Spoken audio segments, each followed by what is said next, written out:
I have the pleasure to introduce to you the new voice of Colonel basketball for the 1989-90 season. It gives me great pleasure to welcome Darin Fontz to the broadcast booth and for all the Nicholls State basketball games on the season. Darin, welcome to Thibodaux, Louisiana. I know you've been here only a short period of time. It's great to have you here, and of course, great to have you with KTIB and Nicholls State.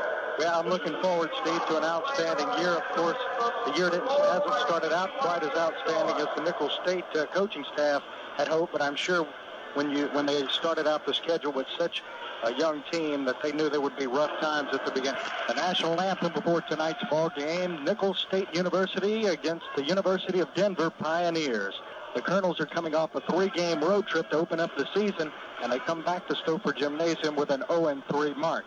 They started out the season against the University of Texas Arlington, and they lost to Texas Arlington 63-47. Then they went up to the Akron Classic, lost a couple up there to UNO 63-44, and played well and lost to Wagner 70-63. Tonight they face a Denver Pioneer club out of the NAIA, but they're a very good NAIA team. 2-0 on the season. They defeated Loras College of Iowa and St. Mary's of Minnesota. And first thing you look at when you look at the stats, Steve, of Denver is an impressive shooting percentage, shooting at a 59% clip. And no matter who they played this season, Darin, still you have to be impressed with the 59% field goal percentage and the three-point percentage. They're also making half of their shots. They are committing as many turnovers as the Colonels are per game, shoot a little bit better from the free throw line. But the Denver Pioneers certainly step up in class tonight. They're an NAIA school. They play Division I, Nicholls State University. The Colonels have to win tonight, Darin. This is a basketball game that they know on paper they definitely have to win. They've played 3 Division I schools, and 2 out of those 3 you have to say are very good. And of course Wagner, the other team, the Seahawks out of the East Coast, they were a team that the assistant coaches and Coach Gordon Stouffer thought that the Colonels could beat. But 70-63 the loss in the Akron Classic, and so Colonels find themselves tonight with a team that they feel is very beatable.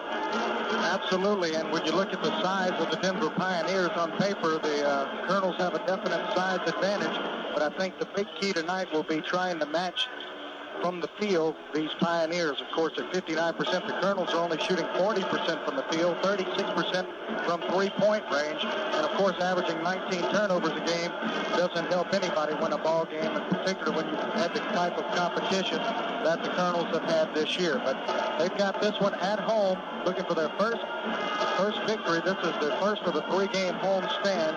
They're going up against these Pioneers right here at Stouffer Gymnasium tonight. Alrighty, and we also want to mention that the Colonels, of course, in a rebuilding year.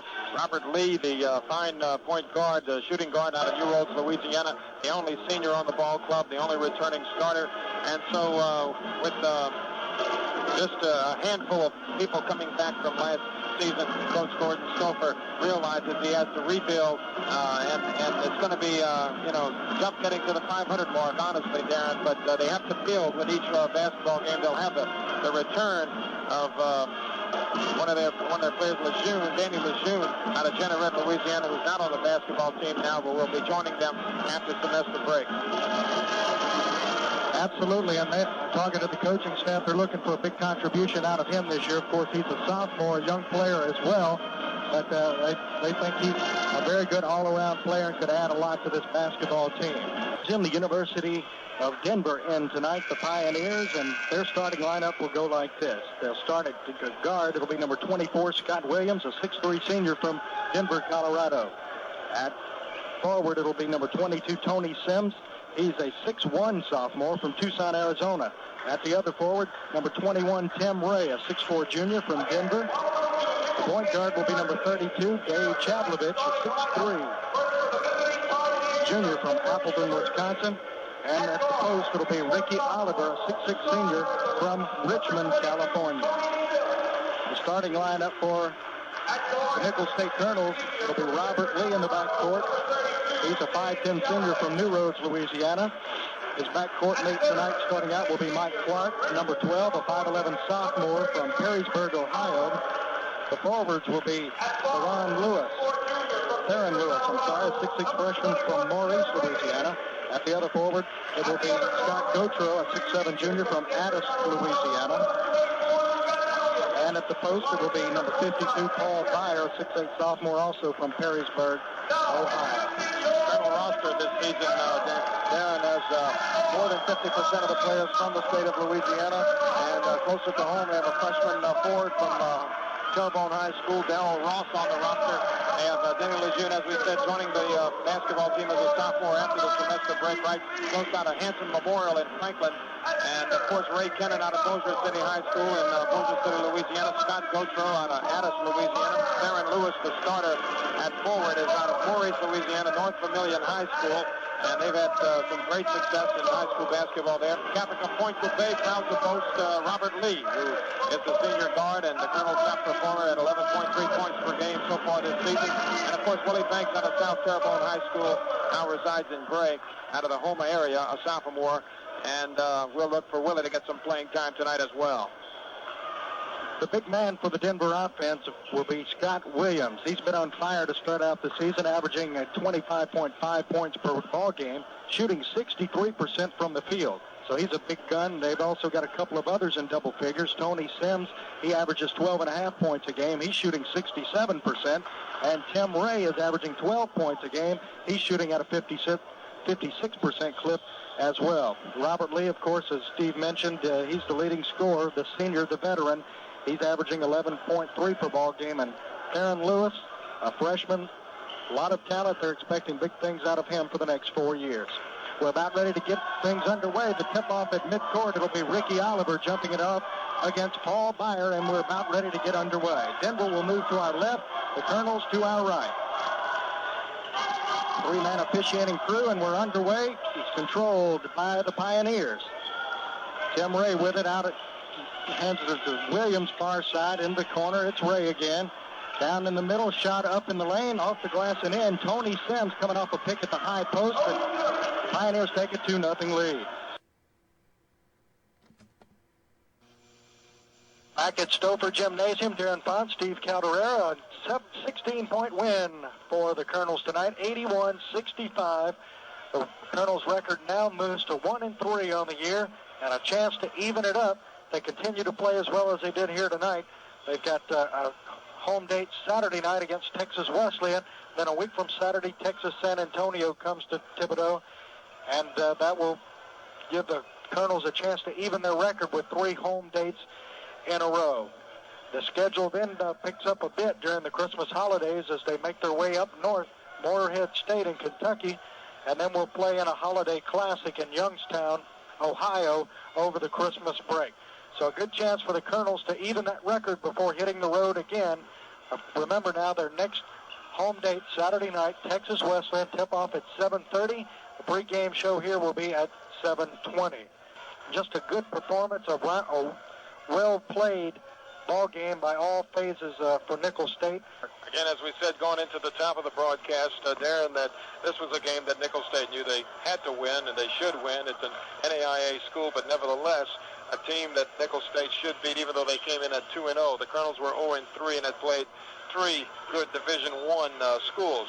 And so it's a solid 16-point win for Coach Gordon Stouffer's troops, and a good win indeed it is. The high man tonight for the Colonels, Scott Gautreaux, had 4, making 5 3-point field goals and a deuce otherwise with 6 rebounds. So he has 17.6 rebounds on the game, closely followed by Mike Clark, who really came on in the second half at 16 points.